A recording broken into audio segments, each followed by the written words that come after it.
Aswang ka! Bumalik ka rito! Nasaan ang bangkay ng kuya?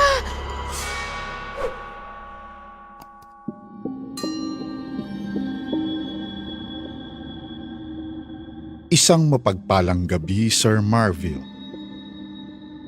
Ako po'y masugid na taga-subaybay ng inyong YouTube channel na Takip Silim.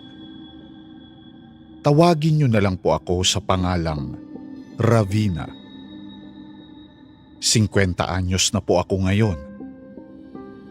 At isang nurse dito po sa pampublikong ospital sa aming probinsya. Ang istoryang ibabahagi ko po sa inyo ngayon ay naganap noong 1989. 17 anyos lang po ako noon nang pumanaw ang aking pinsan na si Jericho. At ng mga kapanahunan na yon, naganap ang nakagigimbal kong karanasan sa lamay at libing ng mahal kong pinsan.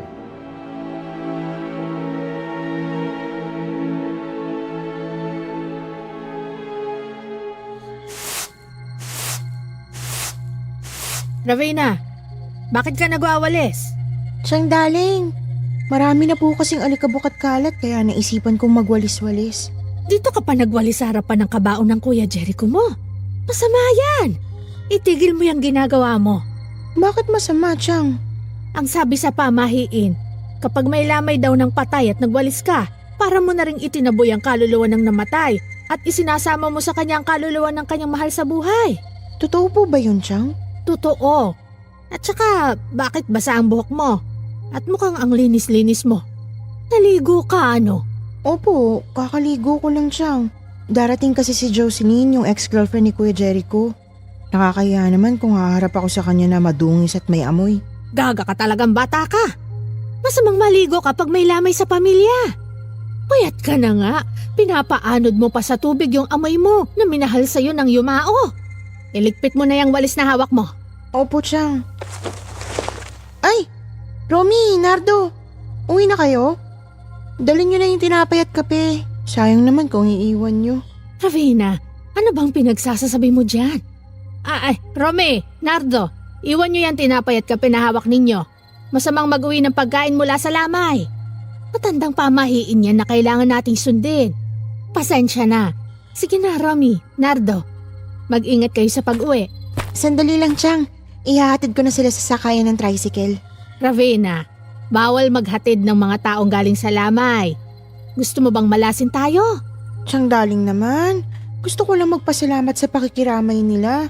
Matatalik silang kaibigan ni Kuya Jericho. Dapat lang sigurong asikasuhin natin sila maigi hanggang pauwi. Magte-thank you lang po ako saglit. Ay, sus Mariose. Ravina, anong thank you? Bawat-bawal magpasalamat sa mga taong nakikiramay sa atin. Kapag sinabihan ka ng condolence, ngitian mo na lang. At wag na wag mong ihahatid palabas ng bahay kung saan nakaburo lang patay. Nasaan bang kokote mong bata ka? Wala ka bang pinag-aralan? Hindi mo ba alam yun? Chang, wag naman po kayo magalit sa akin. Hindi naman po tinuturo sa eskwelahan lahat ng mga pamahiin na sinasabi nyo. Pasensya na po. Maraming pamahiin ang dapat nating sundin kung ayaw mong malasin tayo pagkatapos ng libing. Gusto mo bang sumunod agad sa anak ko kapag nailibing na siya? Naku, Chang, darling, hindi po. Huwag naman sana. Pwes, sumunod ka sa mga pamahiin na sinasabi ko sa'yo kung ayaw mong may mamatay sa atin pagkatapos ng libing. Tama ang Chang, daling mo, Ravina. Jocelyn! Magandang hating gabi sa'yo, Ravina. Sa inyo rin po, aling daling. Inismiran lang ng masungit at istrikta kong tiyahin si Jocelyn. Agad niya akong hinila papunta sa kusina para pabulong na kausapin. Anong ginagawa dito ng babaeng yan? Makikiramay siya sa atin, Chang. Ex-girlfriend siya ng pinsan ko. Wala naman po sigurong masama kung... Masama? Masamang nilalang yung Jocelyn na yan. Nang mga oras na yon ay napansin kong nagsisipagtayuan ang mga nakikiramay sa huling burol ng pinsan ko. Nakatitig silang lahat kay Jocelyn. Nagbubulungan sila. habang pulu-pulutong na nagsipag-alisan. Sige ho, Aling Daling. mauuna na po Alis kami. na po kami. Nakikiramay po kami. Tumakbo ako papalabas ng bahay para pigilan ang mga nagsisipag-alisang mga kaibigan at malapit sa aming nakikiramay. Pero lahat sila tila takot na takot nang dumating si Jocelyn sa bahay. Ate Lourdes, Romeo, Dimensyo, uwi na kayo? Sandali lang mga kapitbahay. Nagluto ako ng sopas para sa inyo eh. Lolito, Peping, Salve, sandali lang, sayang yung sopas oh. Di po, Sabay sige na lang lang po po kami para sa labing. Hindi ko na sila napigilang umalis. Hating gabi noon at simula pa lang ng rurok ng lamay, pero nagsialisan na lahat sila. Tanging si Jocelyn na lamang ang naiwan sa loob ng bahay. Nakatayo malapit sa kabaong ng pinsang kong si Kuya Jericho. Nagulat ako nang hinila akong bigla ng tiyahin ko pabalik sa kusina. Tingnan mo! Nakita mo! Nilayasan na tayo ng mga gustong makiramay sa huling lamay ng anak ko. Bakit mo inimbita dito ang Jocelyn na yan? Chang, nakita niya ako kaninang umaga sa palengke na bumibili ng pangsahog sa sopas. Tinanong niya ako kung kailan ang huling lamay. Sinabi kong totoo. Sinabi ko ngayong gabi dahil ililibing na nga bukas si Kuya Jericho. Nagsabi siya na darating daw siya. Gaga ka talaga. Palibhasa sa Maynila ka na lumaki at tumira ng matagal. Wala kang kamuwang-muwang sa mga kaganapan dito sa atin. Ano po bang hindi ko alam tungkol kay Jocelyn Chang? Bakit galit na galit kayo sa akin? Nang buhay pa ang pinsan mong si Jericho, sinabihan ko na iwasan at layuan ng babaeng yan. Matigas ang ulo ng Kuya Jericho mo. Niligawan pa rin kahit na sinabihan ko na siyang magdadala ng malas at gulo yung babaeng yan sa buhay natin. Chang, bakit naman magdadala ng malas at gulo si Jocelyn dito? Hindi lang po mabait at tahimik yan, honor student pa. Kaklase ko yun sa elementary bago ako nag-aral sa Maynila ng high school. Tsaka, galing siya sa angkan ng mga Bautista. Mayaman po sila. Mayaman sa kasamaan. Yang Jocelyn Bautista na yan, aswang yan. Anak ng mangkukulam at engkanto. Alam mo ba yun? Chang, natatawa na po ako sa mga pinagsasabi niyo dyan. Paano naging anak ng mangkukulam at engkanto ang isang aswang? Sa ganda ni Jocelyn, mukha ba siyang aswang? Hindi ko napigilan na matawa sa mga pinagsasasabi ng tiyahin ko. Isinilang po ako sa probinsya at nagtapos ng elementarya sa Maynila. Kaya hindi po ako naniniwala sa mga aswang, mangkukulam at engkanto. Para sa akin noon, mga kwentong bayan lang ang mga ito. Mga panakot ng matatanda sa mga makukulit na bata. Gigil na gigil ang tiyandaling ko sa akin nang impit akong tumawa. Natigilan lang ako nang makarinig kami ng hagulgol ng isang babae.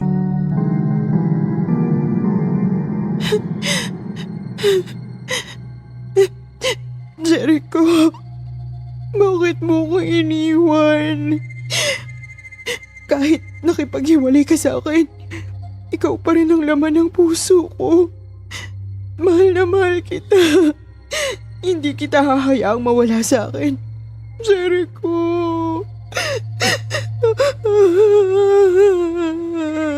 Huwag mong patakan ng luha ang kabaong ng anak ko. Gusto mo bang mahirapan sa paglalakbay sa kabilang buhay si Jericho? Aling Daling, pasensya na po. Hindi ko lang kasi matanggap na wala na ang lalaking pinakamamahal ko. Si Jericho lang po ang nagmahal sa akin kahit na... Aswang ka? Chang! Tama na po! Iinitin ko lang ang sopa sa kusina. Pagbalik ko rito, dapat wala ka ng Jocelyn ka. Padabog na pumasok sa kusina ang tiyangdaling ko.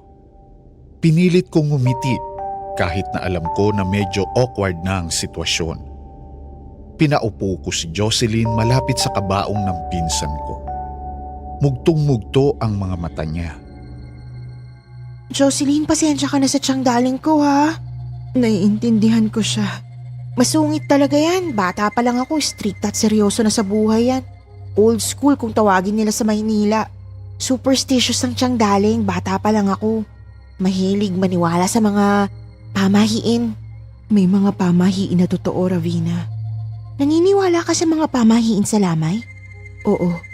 May isang ikinuwento sa akin ng katiwala namin noon. Sabi niya, dapat daw bantayan ng patay 24 oras. Bawal matulog ang bantay. Dahil kapag natulog daw ang bantay, sasalakayin to ng aswang. Aswang? Oo. Iba raw mambiktima ang mga aswang. Iba-iba ang mga pamamaraan nila. Kapag dumating daw ang isang aswang sa Lamay at nakita niyang walang bantay o gising na tao sa burol, papalitan daw nito ng katawan ng saging ang bangkay. Hindi mo raw malalaman na napalitan na ang bangkay dahil kamukha na ng bangkay ang puno ng saging na nakalagay sa ataol. Pero kapag idinaan mo raw ang kabaong ng bangkay sa bintana sa araw ng libing nito, anong mangyayari? Magbabagong anyo raw ito at magiging puno ng saging ulit. Puno ng saging? Ano yun? Magic? Pasensya na, hindi ko mapigilang matawa eh. Hindi kasi ako naniniwala sa mga aswang-aswang na yan, lalo na yung kwento na yan. Hindi to basta kwento lang, Ravina. Isa tong pamahiin, kaya kailangang bantayan ng patay, lalo na kung mahal na mahal mo ito. Biglang namuumuli ang mga luha sa mga mata ni Jocelyn nang mapatingin siya sa ataol ng pinsan ko. Anong kinamatay ni Jericho? Sabi ni Tiyang Daling, kinulam daw. Kulam? Yun ang kwento ng tiyahin ko at mga kapitbahay namin nang dumating ako dito last week. Sinong kumulam? Paanong nakulam? Anong dahilan? Bakit nila nagawa yun? Mabuting tao si Jericho. Hindi siya dapat gawa ng masama. Sabi ni Tiyang Daling, si Salome raw ang nagpakulam kay Kuya Jericho. Sino si Salome? Si Salome raw ang naging girlfriend ni Kuya nung magkahiwalay kayo. Naging girlfriend siya ng Kuya Jericho mo? Bakit niya kukulamin ang boyfriend niya? Dahil nakipaghiwalay daw sa kanya si Kuya sa hindi maipaliwanag na dahilan. Hindi daw matanggap ni Salome yung pakikipaghiwalay ng pinsan ko sa kanya kaya pinakulam niya. Sabi ni Tiyang Daling, lumobo daw ang tiyan ni Kuya matapos ang hiwalayan. Hindi na nakapasok sa trabaho si Kuya Jericho dahil sa bigat ng tiyan niya. Sobrang laki daw ng tiyan ng Kuya. Para daw siyang buntis. Naglabasan daw ang mga ugat sa tiyan. Meron daw parang buhay na hayop na kumakagat-kagat sa laman loob niya. Bumubukol yung nilalang na yun sa balat ng tiyan ng Kuya Jericho ko. Parang gustong lumabas. Gustong butasin ang pusod niya. Hindi na nakakain hindi nakainom ang pinsan ko simula nun. Inabot ng 1 buwan na gano'n ang sitwasyon ng pinsan ko. Nangayayat ang Kuya Jericho ko hanggang sa nakita na lang siya ng Tiyang Daling ko isang araw. Nabutas ang siya nito at wala nang laman loob. Impis na impis ang buong katawan. Nagkalat daw ang tubig sa buong papag hanggang sa sahig. Walang dugo ang katawan ni Kuya. Butot balat na lang siya nung matagpuan siya ng Tiyang Daling. Patay na. Diyos ko. Paano naman nakakasiguro ang Tiyang Daling mo na si Salome nga ang nagpakulam sa kuya mo? Gabi-gabi raw na nagpapakita sa labas ng bakuran nitong bahay si Salome. Nakasilip, nagmamatsak, nakakulay itim na bestida. May dalang itim na kandila at garapon na puno ng bawang. Nagtitirik daw to ng kandila sa labas ng bakuran. At sa tuwing susugurin daw ng Tiyang Daling ko si Salome, bigla na lang daw tong naglalaho sa dilim. Hating gabi raw kasi kung dumadalaw si Salome. Biglang natakot si Jocelyn nang mapatingin sa labas ng malapad na bintana ng bahay. Napatayo siya at dumungaw sa labas. Tinakpan niya ang ilong niya. Hindi siya makahinga. Tumayo ako at tiningnan ang sinisipat niya. Ravina, may babaeng nakatayo sa labas ng bakuran. May dalang kandila. Tingnan mo. Nakikita ko. Agad akong pumunta sa bungad ng makipot na pintuan ng bahay ni Chang Daling. Ate! Anong kailangan nila? May inilapag na garapon ang babaeng nakaitim sa lupa. Bago nito itinirik ang hawak nitong kandila sa lupa. Mabilis itong naglakad papalayo. Hinabol ko siya. Ate! Sandali lang! Ate! Biglang naglaho ang babaeng nakaitim sa dilim ng gabi. Napalingon ako sa bahay nang makarinig ako ng malakas na kalabo. Parang may puno na natumba sa lupa. Mabilis akong tumakbo pabalik sa loob ng bahay. Jocelyn! Jocelyn! Anong ingay na yun? Jocelyn? Nasaan ka?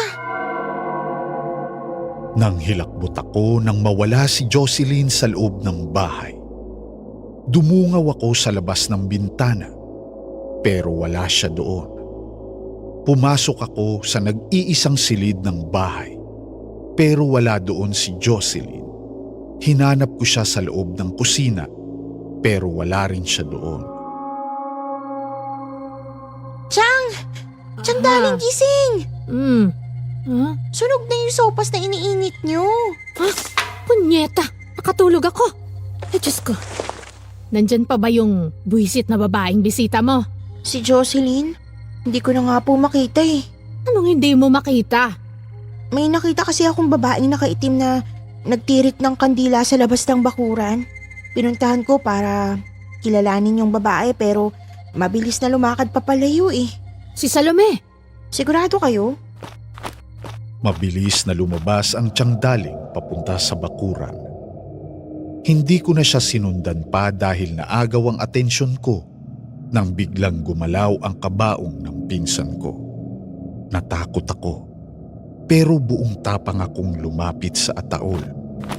Sinilip ko ang pinsan ko na nakahiga sa kabaong. Nakaramdam ako ng kakaibang kaba nang mapansin kong parang nangitim ang balat ng pinsan ko. Hindi ko alam kung dala ng sobrang puyat, pero iba ang tingin ko sa mukha niya. Mas naging kulubot ito at tuyot na tuyot. Ravina, matulog ka na. Ako nang magbabantay sa anak ko hanggang mag-umaga. Hindi ko na ikwinento pa sa tiyahin ko ang nakita ko. Sumapit ang kinabukasan. Araw ng libing ng pinsan ko. Napuno ng mga tao ang buong bakuran ng Chang Daling. Lahat sila makikipaglibing. 4 na lalaki mula sa funeraria ang nagsimulang magtanggal ng mga ilaw at bulaklak na nakatayo sa paligid ng ataol ng pinsan ko. Pagkatapos noon ay isinara na nila ang takip sa muka ng kabaong at binuhat na nila ito papalabas ng bahay. Sa hindi inaasahang pagkakataon, hindi magkasya sa makipot na pintuan ang kabaong ng pinsan ko. Sa bintana natin idaan uli ang kabaong. Diyan ninyo ipinasok nang dalhin nyo rito ang anak ko. Diyan din natin ilabas. Mas malapad ang butas ng bintana kaysa sa pintuan. At doon nga nila pinadaan sa malapad na lagusan ng bintana ang kabaong ni Kuya Jericho. Bigat na bigat ang 4 na lalaki, kaya humingi sila ng tulong sa iba pang kalalakihan. Mahigit 10 katao ang bumuhat sa ataol. Isinakay nila ito sa itim na karo ng patay at nagsimula na ang prosesyon papunta sa lumang sementeryo kung saan din nakalibing ang mga yumao naming kamag-anak.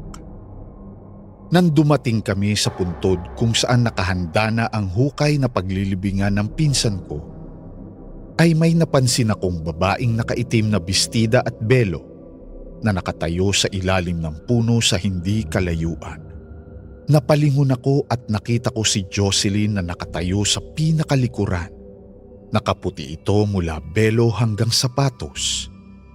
May hawak itong makinang na rosaryo. Naglakad ang pari na magbibigay ng misa bago ilibing ang pinsan ko.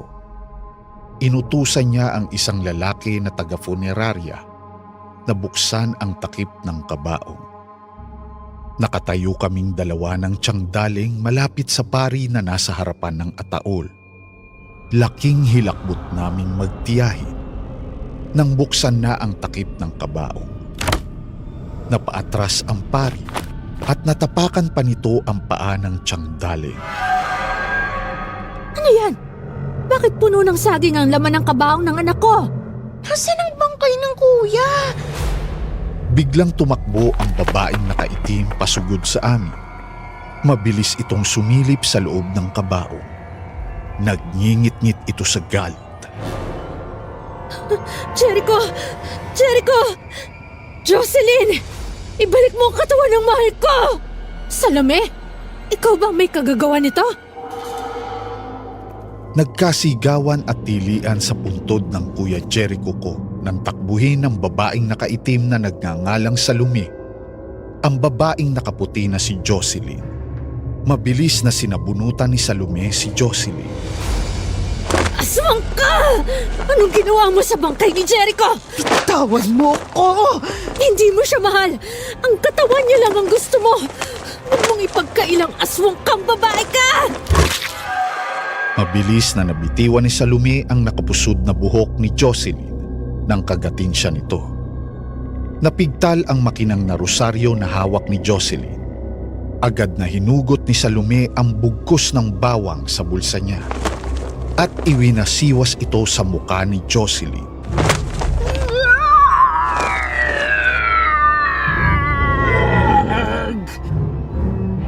Napasigaw si Jocelyn at parang mabangis na hayop na tumakbo papalayo. Aswang ka! Bumalik ka rito! Papatayin kitang aswang ka! Hanggang sa huli, gusto mo pa rin sa'yo mapunta ang lalaking mahal ko? Oo, ikaw ang minahal niya at hindi ako. Pero minahal mo ba siya? Hindi mo siya minahal, Jocelyn. Gusto mo lang siyang lapain at ialay sa angkan ninyong puro aswang. Hindi ako titigil sa pagbabantay. Tandaan mo, isang araw, ako ang papatay sa'yo. Tulad ng pagpatay mo kay Jericho. Anong ibig mong sabihin, Salome? Si Jocelyn ang sumalakay kay Jericho ng gabing nahuli ako nang dating sa bakuran ninyo, Aling Daling. Gabi-gabi akong nagbabantay sa labas ng bahay ninyo dahil alam kong gusto siyang patayin ni Jocelyn. Si Jocelyn na mukhang birhen sa panlabas, ngunit demonyo naman ang kalooban. Halimaw ang babaeng yan. Ang nanay niya ang kumulam kay Jericho. Ang ina niyang mangkukulam ang nagpalobo sa tiyan ng anak ninyo. Pero si Jocelyn ang lumapas sa kanya. Siyang bumuta sa tiyan ni Jericho at kumain ng lahat ng laman loob niya. Si Jocelyn ang may gawa nun. Kaya kung galit kayo sa akin dahil pinagbibintangan ninyo akong nagpakulam sa anak ninyo, nagkakamali po kayo. Ako ang naging bantay ninyo sa loob ng 1 buwan na nagkasakit ng malala si Jericho. Hindi makapasok sa bahay ninyo si Jocelyn dahil dala ko palagi ang benditadong kandila at garapon ng bawang na pamatay sa tulad niya. Isang aswang. Salome, mahal na mahal mo nga ang pinsan ko. Salome, nasaan ang bangkay ng anak ko? Nasaan na si Jericho? Hindi na namin nalaman ang kasagutan sa tanong na yon. Hindi natuloy ang paglilibing dahil hindi naman inililibing ang puno ng saging. Hindi na nakita pang muli si Jocelyn Bautista sa lugar namin magmula noon. Lalong kumalat sa buong probinsya ang katotohanan na pamilya sila ng aswang. Hindi na rin nakausap pang muli ng tiyangdaling si Salome. Si Salome na pinagbintangan niyang nagpakulam sa pinsan ko. Ang tsismis, lumipat daw ito sa ibang probinsya at doon na nakatagpo ng mapapang-asawa. Nakakalungkot man isipin na hindi na nakita pa ang bangkay ng pinsan ko, ay pinilit ko pa rin ang tiyahin ko na sumama sa akin sa Maynila para doon na manirahan kasama ko. Pero tumanggi siya. Ayon sa mga kamag-anak namin, mag-isa na lang na naninirahan sa bahay ang tiyangdaling. Palaging malungkot, palaging nag-aabang sa muling pagsalakay ni Jocelyn. Si Jocelyn Bautista, na isa palang tunay na aswang Maraming salamat po, Kwentong Takip Silim. Magandang gabi po sa inyong lahat.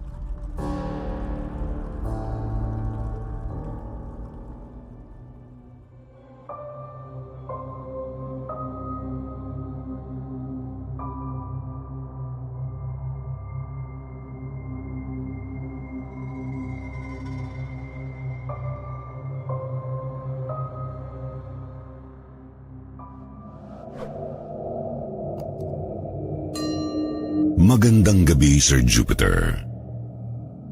Tawagin niyo na lang po ako sa pangalang Ruel. Ako ay 25 anyos at nakatira sa isa sa mga probinsya ng Negros Oriental. Hindi ko po itatangging na humaling ako sa pakikinig sa inyong mga ibinabahaging kwentong kababalaghan na alam kong kapupulutan ng aral. Kaya naman naisip ko ding ipadala sa email ang aking kwento sa pag-asang baka ito ay inyong mabasa. Dito po sa aming lugar, mahalaga ang mga pamahiin. Marami itong kwento sa likod ng paniniwalang madalas ay pinagtatawanan lamang ng iba. Ngunit lingid sa kanilang kaalaman ay totoo at minsan naghahatid pa ng kababalaghan. Taong 2017, nang mamatay ang aking lolo Tasio sa sakit sa puso. Aksidente ang pagkakamatay niya na hindi naman talaga sana dapat. Inatake lamang siya nang magtalo ang kanyang mga anak na si Tio Lucio at Tio Arvin. Muntikan nang magpataya ng dalawa na hindi kinaya ng matanda kaya napahawak na lang ito ng mahigpit kay Lola at kusang pumanaw. Sa puntod ay iyak ng iyak ang aking Mama Elena. Hindi niya matanggap na namatay si Lolo dahil sa kagagawan ng dalawa kong tiyuhin. Hindi niya matanggap na nag-away ang dalawang kapatid nang dahil lamang sa mana. Hindi sa nagmamayabang, may lupain si Lolo dito sa Negros, Sir Jupiter. May kalakihan iyon at ito ang pinag-aagawan ng dalawa kong tiyuhin. Si Mama bilang bunsong anak ay napilitang umuwi dahil sa trahedya. Pinagharap sila ng abogado para ipaalam kung sino ang magmamana sa mga lugar na nakatakda para sa kanila. Hindi matanggap ng aking dalawang tiyuhin na sa kabila ng pagtatalo nila ay kay Mama napunta ang malaking parte ng ari-arian ni Lolo. Napilitan silang umalis sa bahay dahil na kay Mama na ang buong karapatan yun. Wala silang ibang sinabi pero alam kong galit na galit sila sa aking ina. Kaya naman sa halip na saktan ito ng pisikal, ay kung anong sakit sa ulo ang ginagawa nila para labis na malungkot si Mama at magkaproblema sa kanyang pamamalakad sa lupaing kanyang minana. Isang araw na ulinigan kong nag-uusap ang aking lola at si Mama. Umiiyak ang aking ina, Sir Jupiter. Hindi na raw niya kayang tiisin ang ugali ng kanyang dalawang kapatid. Narinig kong sinabi ni Lola na si Lolo lang daw ang makakapigil sa mga ginagawa ni na Tio. Dalawin lang daw ito ni Mama at magiging ayos na ang lahat. Ngunit umiling si Mama at sinabing hanggat maaari ay pagsisikapan niya na munang pagpasensyahan sa huling pagkakataon ang dalawang kapatid. Ayaw niyang magkaroon ng lamat ang relasyon nila dahil sila na lamang ang natitirang magkakampi sa mundo. Medyo na-curious ako sa sinabi ni Lola tungkol sa puntod ni Lolo. Kaya naman isang araw, nagpakwento ako kay Lola. Tinanong ko siya kung para saan ba ang pagdalaw ni Mama sa puntod ni Lolo. Sabi niya, isusumbong lang daw ni Mama ang pagpapasakit na binigay ni na Tio sa kanya. Magtitirik ng kandila at mag-aalay ng dasal. Pero kung gusto daw talaga ni Mama ng sapilitang katahimikan, pwedeng katukin at yanigin ang puntod para magambala ang pamamahinga ni Lolo at pigilan ang mga hindi magandang pinaggagawa ng aking mga tiyuhin. Natawa ako noong mga panahong iyon, Sir Jupiter. Para kasing napaka-imposibleng mangyari na ang patay na ang siya pang aawat sa kaguluhan na ginagawa ng mapagsamantalang tao. Hindi ako naniniwala sa totoo lang. Para kasing napaka-imposible nitong mangyari, lalo na't nasa makabagong panahon na kami ngayon. Mas uso na ang makabagong teknolohiya at mas kinatatakutan na ang mga robots kaysa sa mga multo na hindi naman namin alam kung totoo ba o hindi. Pero sadyang mapagsamantala lang talaga yata ang aking mga tiyuhin, Sir Jupiter. Isang araw ay nagtalo sila ng aking mama sa bukid. Pinag-awayan nila ang hangganan ng mga angkin nilang lupain at sa tingin ko ay panggugulang na ang ginagawa ng aking dalawang palalong tiyuhin. Saksi ako nang tagain ni Tio Arvin ang aking mama na naging dahilan kaya nasugatan ito sa balikat. Ang mga taong pinapatrabaho ng aking mama ay nagsigawan sa paghingi ng tulong lalo na't nakikita nilang duguan si Mama. Walang makalapit sa kanila para awatin si Tio dahil sa takot na baka sila man ay mataga ng lalaking nagwawala. Ako naman ay walang nagawa kundi ang magsisigaw dahil hinataw pa ni Tio ng 2 beses sa binti ang aking ina, kaya lupaypay na bago iniwan. Isinugod namin sa ospital si Mama, ngunit kritikal ito dahil maraming dugo ang nawala sa kanya. Halos maglupasay ako lalo na't nagwala na din si Lola nang makita ang kalunos-lunos na kalagayan ng aking ina. Ako man ay nanginginig sa galit. Noong mga panahong iyon ay 20 anyos lang ako.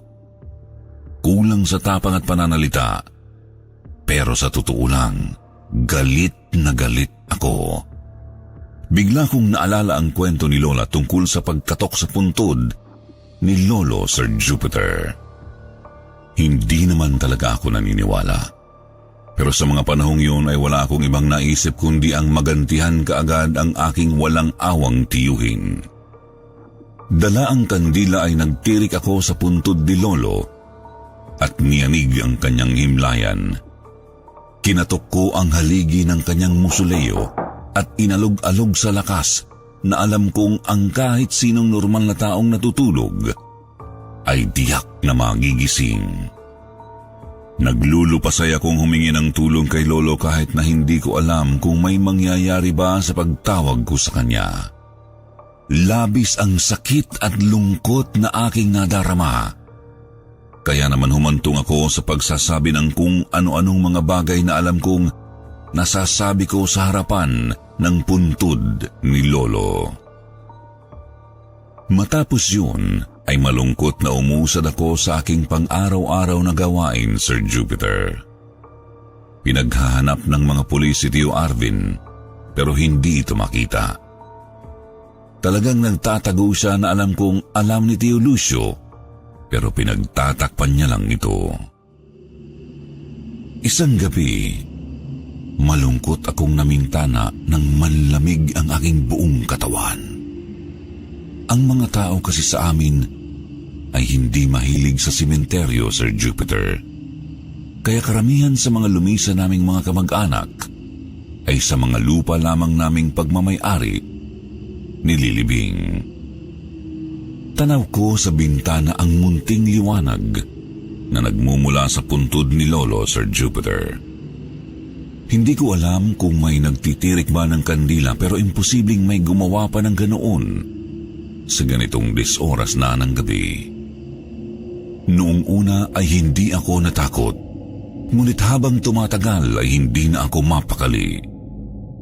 Gabi-gabi kong nakikita ang liwanag na yun na parabang nagmumula sa ningas ng apoy ng kandila, na parabang regular na siyang nagpupunta at umaalis doon.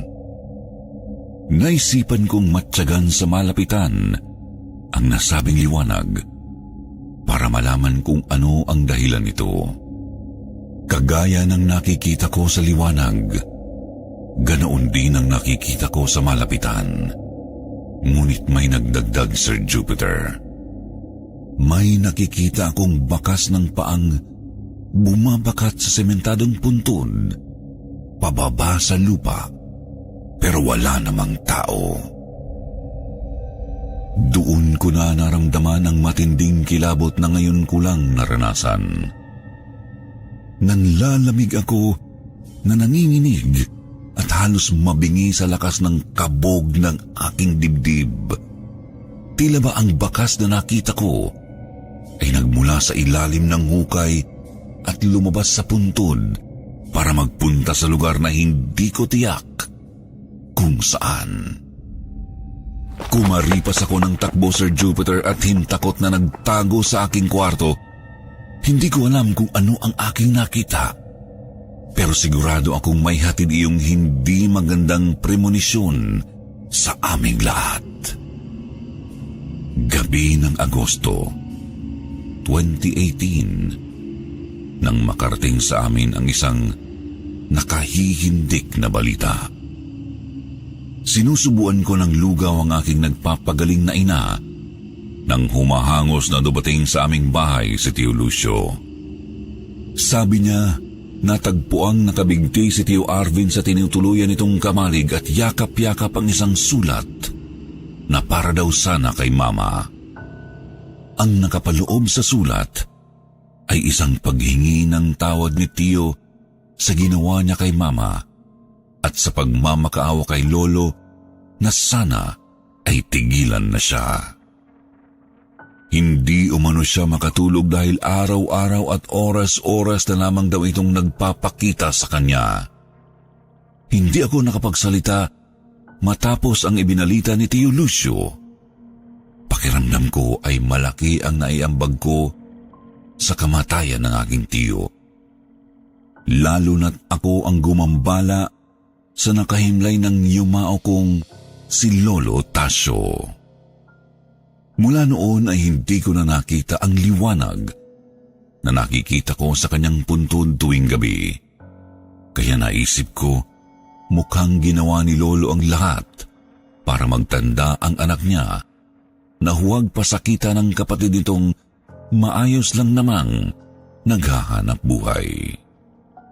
Kung ako ang tatanungin, totoo ang mga pamahiin.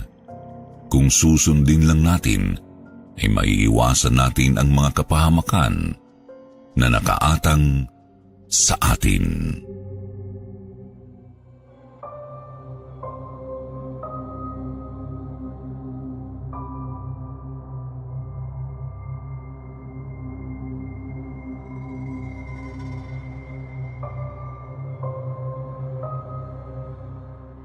Bad omen? Ang ibig sabihin nito, death. Ayan ka na naman, bruha ka!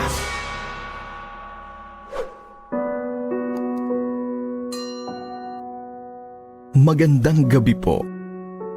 Ako po si Divine, 56 na taong gulang.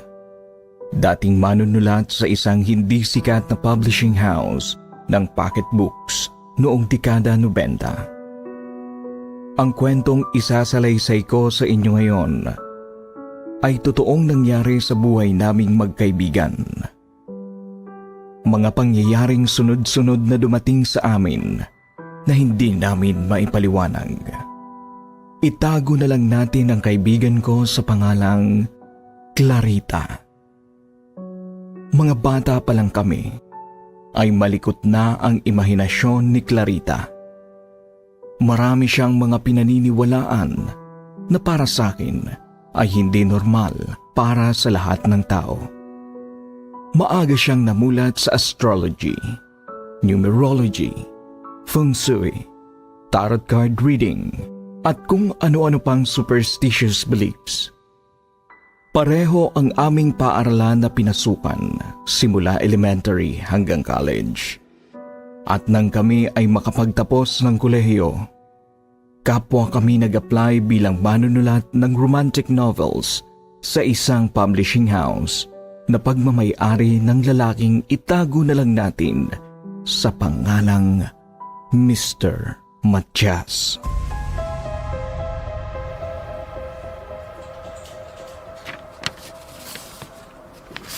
Clarita, romance ang genre natin sa publishing house na ito. Love story, hindi horror. Ano na naman itong pinagsusulat mo dito sa nobela mo? Isang single maiden, exotic Filipinang lumaki sa Siquijor na may alagang itim na pusa na hindi nakatagpo ng lalaking magmamahal sa kanya dahil binabantayan siya ng mga elementals na tanging yung pusa niyang itim lang ang nakakakita. Ano to? Kagaguhan! Basura ito! Kagaguhan? Bakit, sir? Ano po bang mali sa naisulat ko? Lahat! Mali lahat ng sinulat mo! Ang target market natin ay mga babaeng desperado na magkaroon ng boyfriend from age 14 to 60 years old. Mga babaeng desperada na magmahal at mahalin ang kalalakihan. Mga babaeng mahilig sa romansa. Hindi mga babaeng nag-aabang ng horoscope at nagpapahula ng kapalaran nila. Hindi mga mangkukulam, aswang o nililigawan ng engkanto. Hindi yon ang target market natin, Clarita. Hindi tayo dapat nananakot, nagbabanta o nanghuhula sa mga nobela na pinapublish natin. Hindi ka si Nostradamus, hindi ka propeta, at hindi ka Diyos para magsulat ng mga mangyayari sa hinaharap. Naiintindihan mo ba? Love story po yung sinulat ko, hindi po horror. Baka hindi nyo lang naintindihan yung sinulat kong scientific terms, kaya hindi kayo makarelate. Hindi ako tanga! Kitang-kita ko kung paano batuhin ni Mr. Matias si Clarita ng vase sa ulo. Mabuti na lang at nakailag ang kaibigan ko at tumama ang babasaging vase sa malaking salamin na nakasabit sa kabilang dingding ng opisina. Basag ang salamin. Nagkalamat ito sa gitna pero hindi nabiyak. Nakadikit pa rin ito sa dingding na sementado. Mr. Matias! Ano? Ang salamin! Nabasag po ninyo! Kasalanan mo ang lahat! Sir, alam niyo po ba na Ano? kailangan niyo pong ipatapon kaagad ang basag na salamin sa dingding? Nakadikit sa dingding yan, gaga! At bakit ko naman gagawin yon? Alam mo bang mas mahal pa yan kesa sa 3 taong sweldo mo rito sa publishing house ko? Kung hindi dahil sa kabubuhan mo sa pagsusulat, hindi ko yan mababasag! Sir, masamang babala po ang basag na salamin. Alam niyo po ba yon? Bad omen! Bad omen? Ayan ka na naman, bruha ka! Talagang hindi ka titigil sa mga superstitious belief mo, no? 7 taon ng kamalasan ng kahulugan ng basag na salamin, Mr. Matias. Ito ay isang babala na nagsimula ng kamalasan sa buhay ninyo. Lumayas ka sa harapan ko ngayon din! Sir, makinig kayo sa akin. Kailangan niyong ipatanggal agad ang basag na salamin. Bad omen ang ibig sabihin niyan.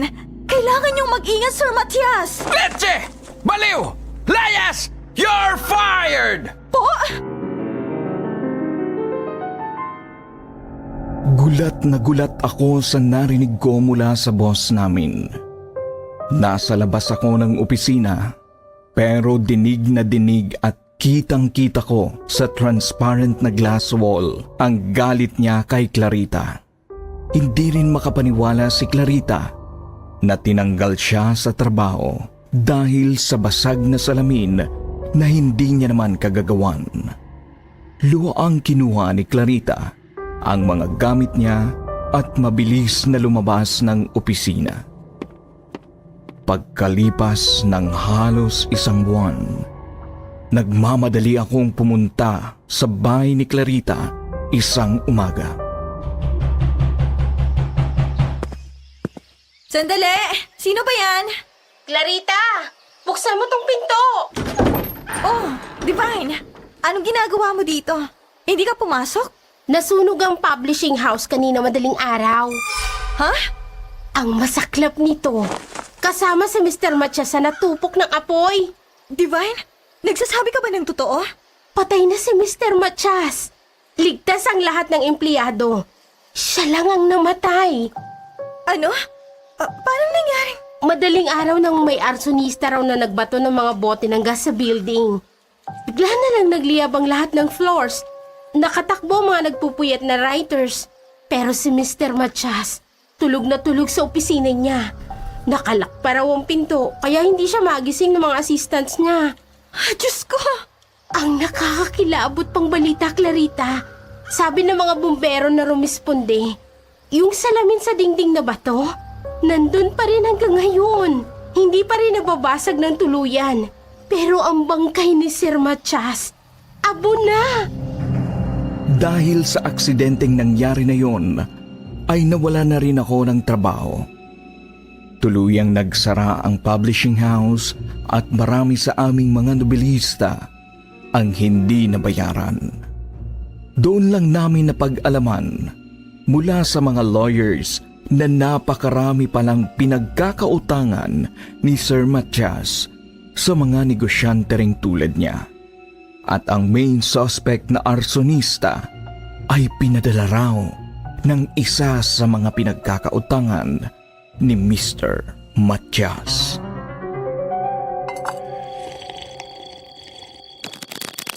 Yun ang sabi ng mga baraha, Divine. Tingnan mo tong card na to, oh. Itong tarot card na ito nagpapatunay na patapon ng kayamanan ni Sir Matias.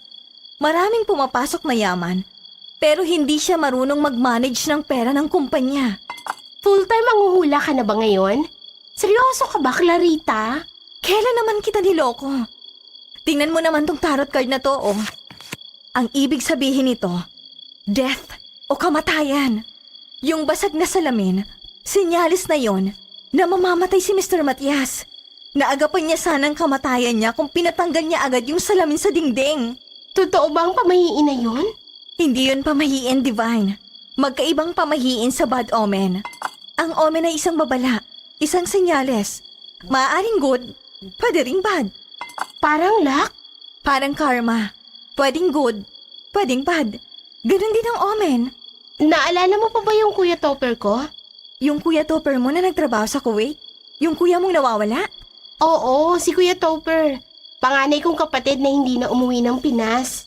Naaalala ko pang mukha niya. Matangkad siya, di ba? Kulot ang buhok niya. Malamlam ang mga mata. Maputi.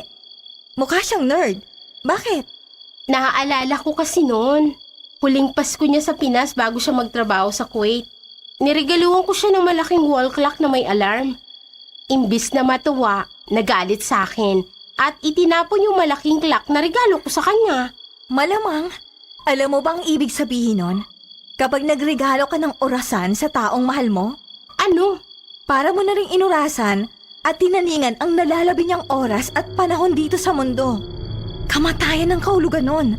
May dalang bad omen yung ginawa mo sa Kuya Topper mo. Pero bata pa ako noon. At saka hindi ako naniniwala sa mga omen na yan.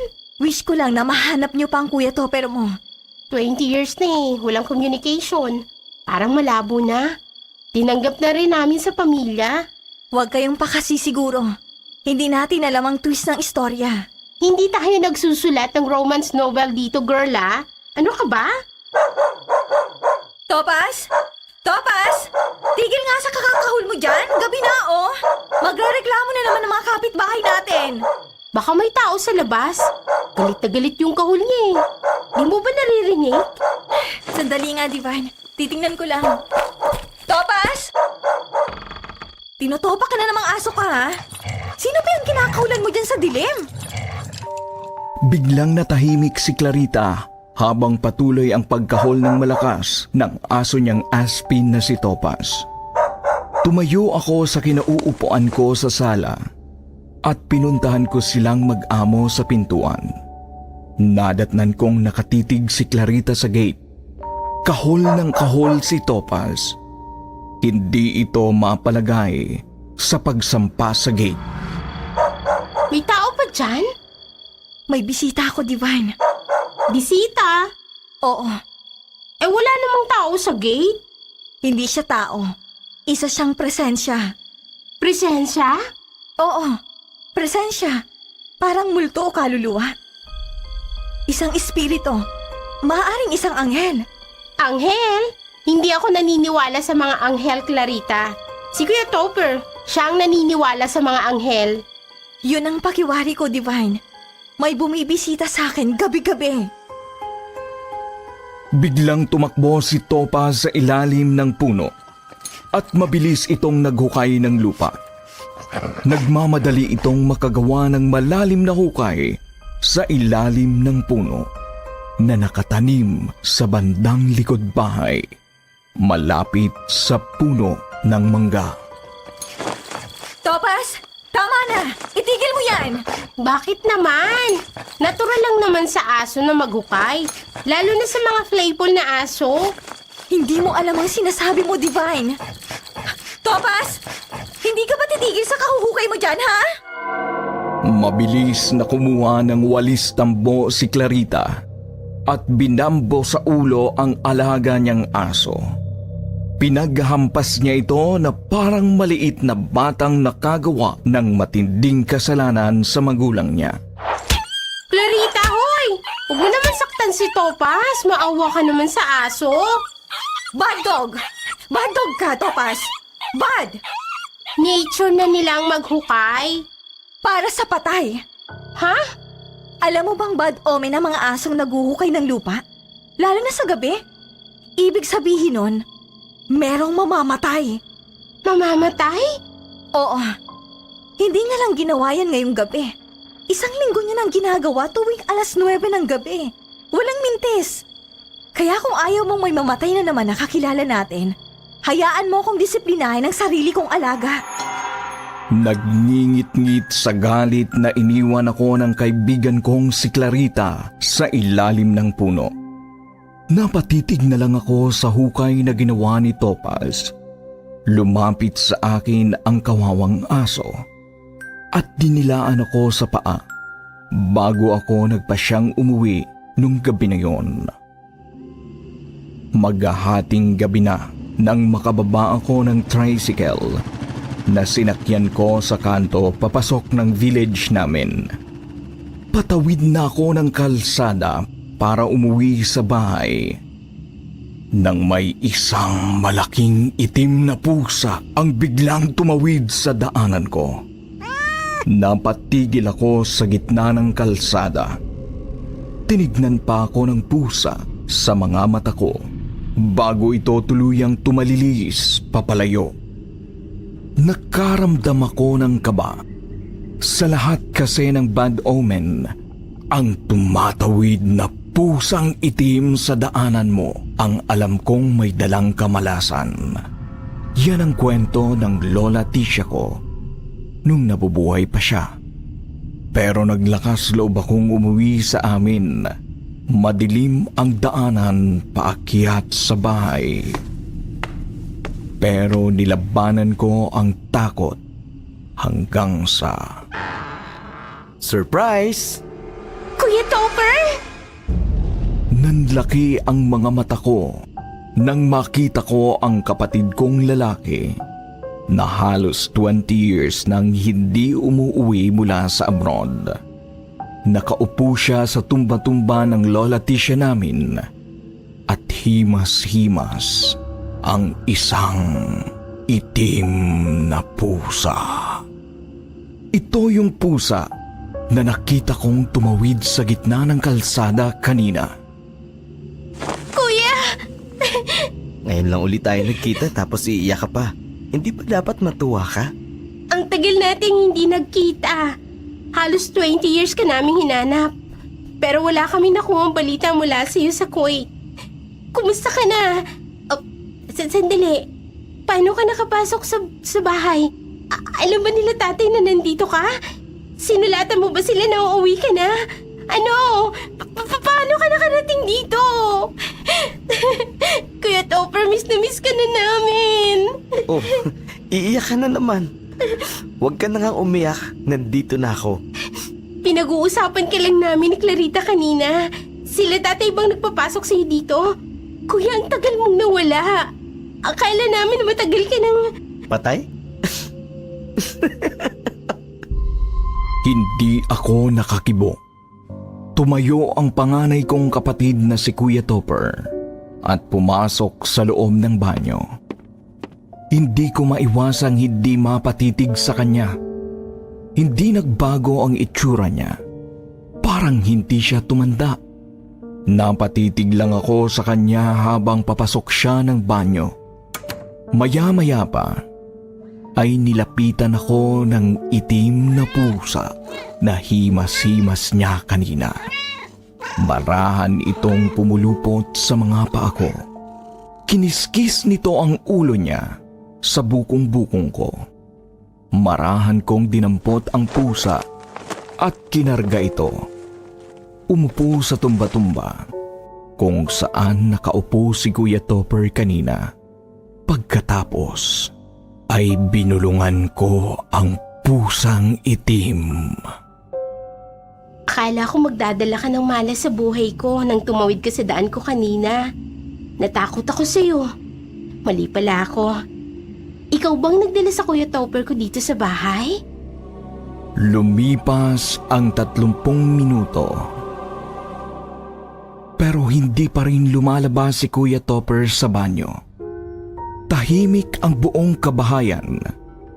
Nagsimula na akong mag-isip ng kakaiba. Kuya Topper? Walang topper na sumagot mula sa loob ng banyo. Kinabahan ako. Nilapag ko ang pusang itim sa sahig at marahan kong tinungo ang pintuan ng luma naming banyo. Kumatok ako. Kuya? Ano bang ginagawa mo dyan? Naliligo ka ba o... Kuya Topper? Kuya? Biglang bumukas ng marahan ang pintuan ng banyo. Nakasindi ang ilaw sa loob, pero wala doon ang panganay kong kapatid. Wala siya sa loob ng banyo. Kinilabutan ako.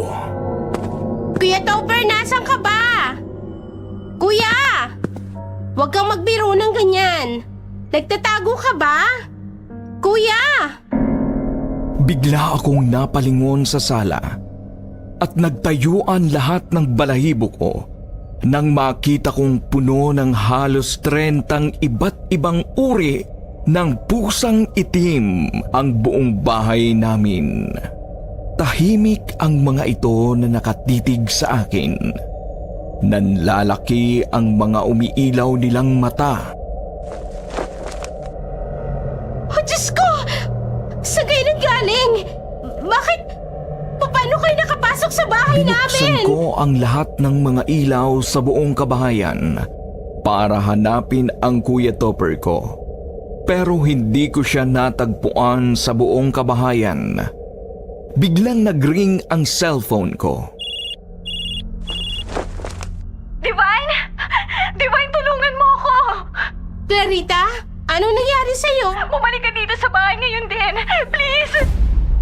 Kinain ng taranta ang buo kong katawan. Nagtatatakbo ko palabas ng bahay at agad na pumara ng taxi pabalik sa bahay ni Clarita. Sinalubong niya ako sa gate pa lang ng bahay niya. Duguan si Clarita. May hawak siyang matalas na taga. Tumutulo ang dugo mula rito.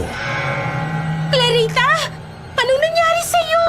Bakit duguan ka? Pinasok kami ng akit bahay. 2 lalaking adik na magnanakaw. Ha? Anong ninakaw nila sa'yo? Sinaktan ka ba nila? Bakit duguan ka? Nang makaalis ka't magsarado ako ng gate, biglang lumundag papasok yung isang lalaking payat na nakabonet. Sinakal niya ako at kinalalkad papasok ng bahay. Kumahol si Topaz. Kinagat siya nito sa leeg. Merong malakas yung lalaki. Winasiwas niya ang aso ko. Nakawala ako. Tumakbo ako sa kusina para kunin itong taga. Doon lumabas ang isa pang lalaking matangkad na malaki ang pangangatawan. Dinamba ako at pilit na pinagsamantalahan. Diyos ko! Sumigaw ako. Humingi ako ng saklolo na tulungan niyo ako. Tapos bigla ko na lang nakita si Topaz na sinakmal sa braso yung pangalawang lalaki. Galit na galit si Topaz. Tinadyakan si Topaz ng dalawang lalaki at humampas ang ulo ng aso ko sa dingding. Doon na ako lumaban. Pinagtataga ko sila sa braso at leeg. Hindi sila nakalapit sa akin. Bumangon si Topaz at sinakmal niya ang dalawang lalaking kriminal. Humingi ako ng tulong sa kapitbahay. Nataranta yung dalawa at nagtatakbo. Pero bago tuluyang makalayo yung isang lalaki, bumunot ito ng balisong at itinarak sa lieg ng aso ko. Ha? Anong nangyari kay Topaz? Kumalat ang dugo ni Topaz sa buong kabayan. Nagtatakbo siya papunta sa likod bahay. Mabilis kaming tumungo ni Clarita sa likod bahay para hanapin ang asong si Topaz. Laking hilakbot namin nang makita namin ang aso na nasa loob na ng hukay sa ilalim ng puno. Walang buhay. Patay na. Mali ako, Divine. Maling-mali. Sabi nung isang lalaki, matagal na nilang minamanmanan itong bahay. Kaya pala kahul ng kahul ang alaga ko tuwing 9:00 ng gabi. Dahil naaamoy na niya ang mga akyat bahay sa labas ng bakuran. 1 linggo na pala silang nagmamanman. At ang okay na yan? Inihanda ni Topaz ang hukay na paglilibingan ng katawan niya. Alam niya, Divine. Alam niya nang mangyayari ang lahat ng kamalasang ito. Mali ka, Clarita. Mali ka. Walang sino mang makakapagbigay ng kaulugan sa mga kaganapan sa paligid natin, kundi ang Diyos lang. Ang Kuya Topper ko, nasa bahay siya kanina. Hinatid siya ng mga pusang itim sa bahay. Maniniwala ka ba? Dapat ko bang bigyan ng kahulugan yon? O sadyang nakatadhanang magbalik siya para tuluyang magpaalam? Hindi ko alam, Divine. Tama ka. Diyos lang ang may alam. Maraming mga pangitain ang nagsisilbing senyales o babala sa atin para sa paparating na kaganapan na maaaring maganda, masaya o kahindik-hindik at kakilakilabot. Pero kung tutuusin, tayo lang ding mga tao ang nagbibigay ng kahulugan sa mga bagay na ito. Ang buhay ay sadyang mahiwaga. Hindi mo alam at kalkulado ang lalim at misteryong hatid nito. Hindi lahat malalaman mo. Marami pa ring tanong na hanggang ngayon ay walang sagot.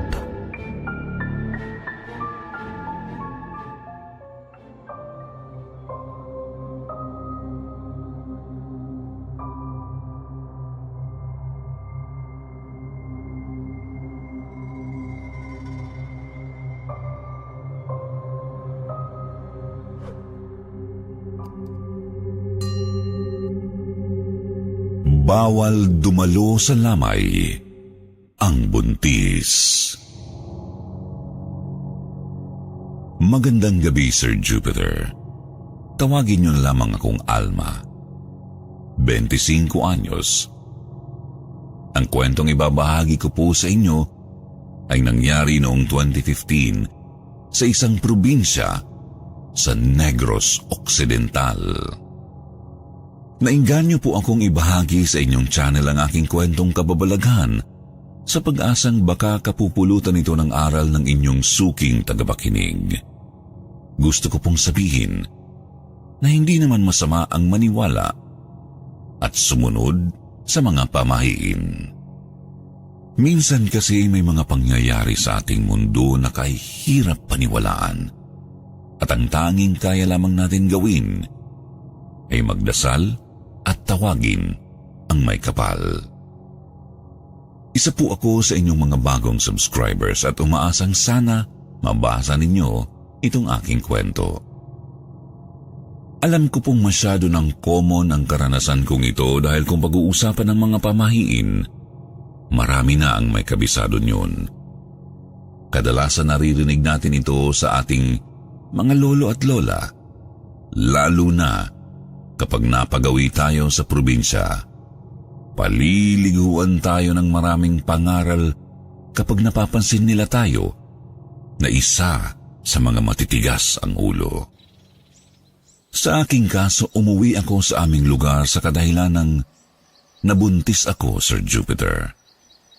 Pero hindi ito pinanagutan ng aking nobyo.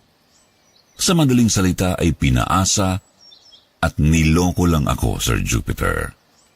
Masakit man ang sinapit ko ay wala akong nagawa kundi harapin ang sitwasyong kinasusuungan ko. Inamin ko sa aking nanay ang nangyari at gayon na lang ang tuwa ko nang tanggapin niya ako sa kabila ng pagdadala ko ng kahihiyan sa aming pamilya. Tinanggap ako at pinagsabihang hindi namin nakokontrol ang kapalaran na darating sa amin. Magpasalamat na lang daw ako at may pamilya akong masasandalan sa oras ng kagipitan. Kaya naman, sa kabila ng pagiging buntis ay nagsikap ako na makatulong kina nanay at tatay sa pagtitinda ng gulay, Sir Jupiter. Ito kasi ang iginabubuhay namin. Araw-araw akong nasa pwesto namin sa palengke. Hindi naman ako nabuburyong dahil palagi akong dinadalaw ng kababata kong si Marcelino. Siya ay isang scholar na sa Baguio naman nag-aaral. Medyo maalwan ang buhay nila. Nakakabili ng anumang gusto nila at nagagawa kung ano ang kailangan nilang gawin. Madalas siyang maglagi sa aming pwesto dahil nagkataon na sem break noon at wala silang pasok. May hitsura si Marcelino. Maputi at mahilig din sa burloloy. Sabi niya, gusto niyang maging ninong sa anak ko oras na maisilang ko ang sanggol. Natuwa naman ako, Sir Jupiter. Tiyak na galante si Marcelino sa kanyang panganay na inaanak. Madalas ko siyang sawayin na huwag magsusuot ng alahas kapag nagpupunta sa palengke. Masyado naman kasi itong agaw pansin at natatakot ako na baka ma-hold up nga siya kapag hindi pa niya binago ang ganoong nakagawian niya. Isang araw, gayon na nga lang ang pagkasindak ko nang makarating sa akin ang balitang na-hold up nga sa kabilang kanto si Marcelino. Ang masaklap pa ay pinagkatuwaan siya ng mga adik. Binugbog, sinaksak at pinatay. Saka kinuha ang lahat ng alahas na suot niya, pati cellphone at pera. Iniwan siyang duguan at naghihingaluna na. Nadala naman siya sa ospital ng mga taong nagmamalasakit, pero masakit isiping hindi na siya nakaabot pang buhay doon. Halos maglupasay sa kaiiyak ang kanyang mga magulang. Sino ba naman ang hindi? Gayong magtatapos na sana sa kolehiyo ang kababata ko sa taong iyon. Napakasayang ng buhay niya. Bata pa siyang namatay at hindi man lang niya nagawa ang lahat ng gusto niya sa buhay. Nang ilamay siya ay mahigpit akong pinagbawalan ng aking mga magulang na magpunta sa bahay ni Marcelino. May pamahiin kasi si nanay na bawal daw dumalo sa lamay ang mga buntis. Kapag tinatanong ko naman ang aking ina, ay tumatahimik lang ito at ayaw sumagot. Hindi na din ako nakipagdebate sa kanila at nanahimik na lang. Basta itinanim ko sa aking isipan na hindi pwedeng basta na lang palagpasin ko ang pagkakataong ito. Kapag aalis na si nanay, ay susunod ako pero hindi ako magpapakita sa kanila. Sa likuran ako dumaan habang sila naman ay magkasama ni tatay. Gamit ang flashlight, ay tinaluntun ko naman ang daan sa kabilang ibayo para masigurong mauuna ako kina nanay at tatay. Nagsuot ako ng malaking damit at nagdala ng luya at bawang sa aking bulsa. Dito kasi sa amin ay balot ang aming lugar sa mga pamahiin, Sir Jupiter. Maraming bawal at hindi pwedeng gawin. Pero ilan naman sa mga ito ay sinusuway ko, lalo na't alam kong importante ang gagawin ko. Saka na ako matatakot sa mga aswang na kahit buntis ako, ay naglalakad pa din ako sa daan, kahit 10 oras na ng gabi. Iilan lang ang tao nang makarating ako, kaya nagmamadali akong lumapit sa kabaong ni Marcelino. Naaawa ako sa kanya, dahil hindi niya pinakinggan ang sinabi kong huwag basta-basta maglalakad ng nakaalahas dahil maaari itong maging mitsa ng buhay ng isang tao. Matagumpay kong nadalaw si Marcelino at inilihim ko ito sa aking mga magulang. Tiyak na papagalitan nila ako sa ginawa kong pagsuway sa aming pinaniniwalaang pamahiin. Matuling lumipas ang ilang buwan. Hindi ko na namalayang malapit na pala ang kabuwanan ko, Sir Jupiter.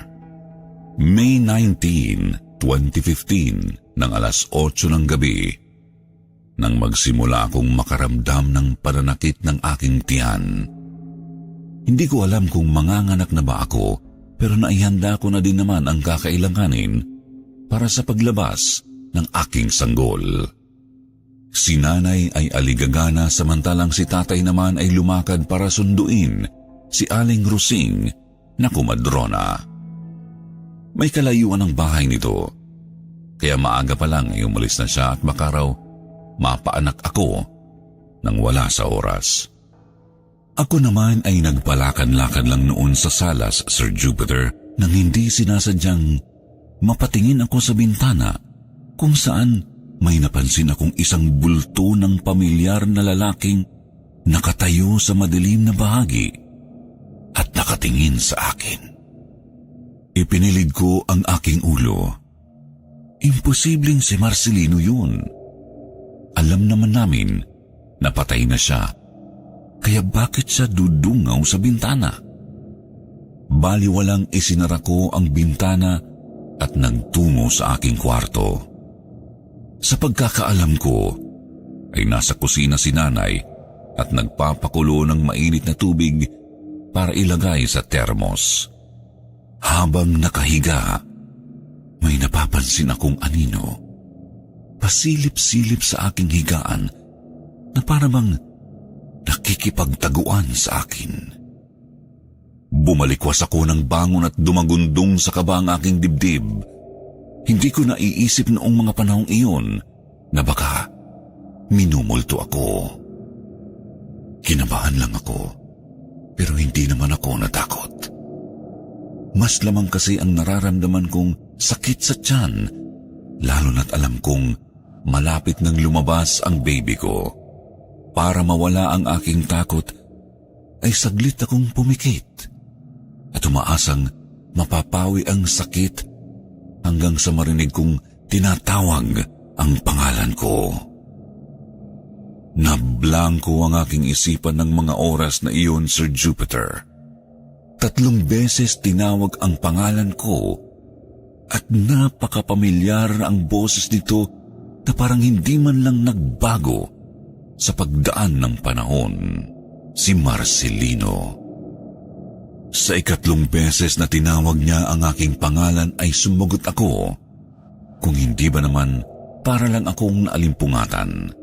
May pamahiin sa amin na bawal sumagot sa tawag ng taong hindi nakikita o nakikilala, Sir Jupiter. Hindi ko alam, pero nabalisa ako. Lalo na nang sunod-sunod na ang pagtigas at pagsakit ng tiyan ko hanggang sa sumabog ang panubigan ko ay nataranta na ako. Mabuti na lang dumating kaagad sina tatay at Aling Rusing, kaya naalalayan nila ako. Habang umiiri ako ay hindi ko gaanong napapansin ang mga sinasabi ng kumadrona, Sir Jupiter. Walang halong biro, imbis na si nanay at Aling Rusing lang ang nakaalalay sa akin, ay gayon na lang ang sindak na aking nadarama nang makitang nasa likuran si Marcelino at walang kangiting-iting nakatitig sa akin. Sigurado akong siya yun, Sir Jupiter, pero itim ang mga mata niya. Walang kabuhay-buhay.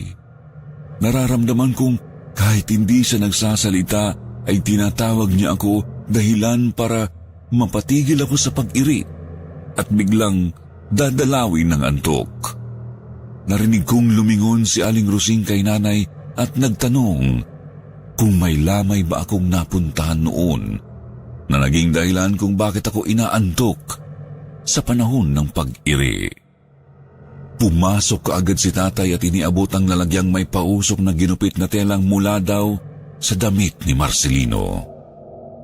Hindi ko na namamalayang noong mga panahong nakikita ko si Marcelino ay natataranta na pala ang aking mga magulang para dalhin ako sa ospital.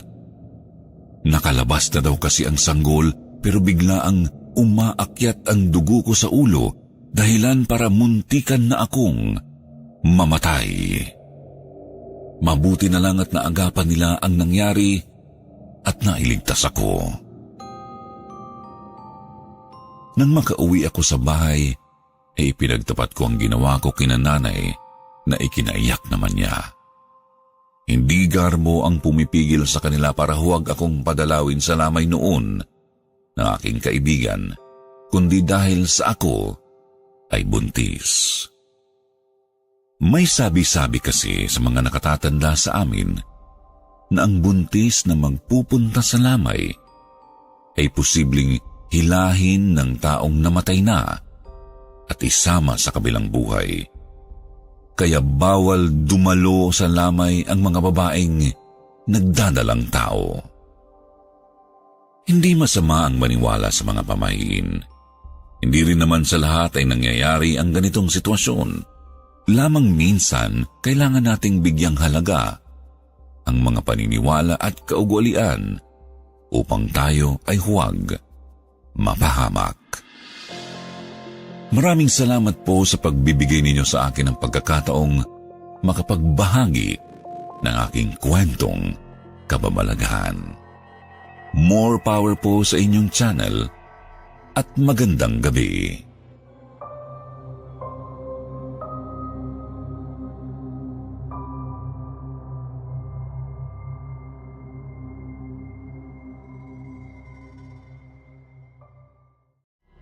Aswang ka!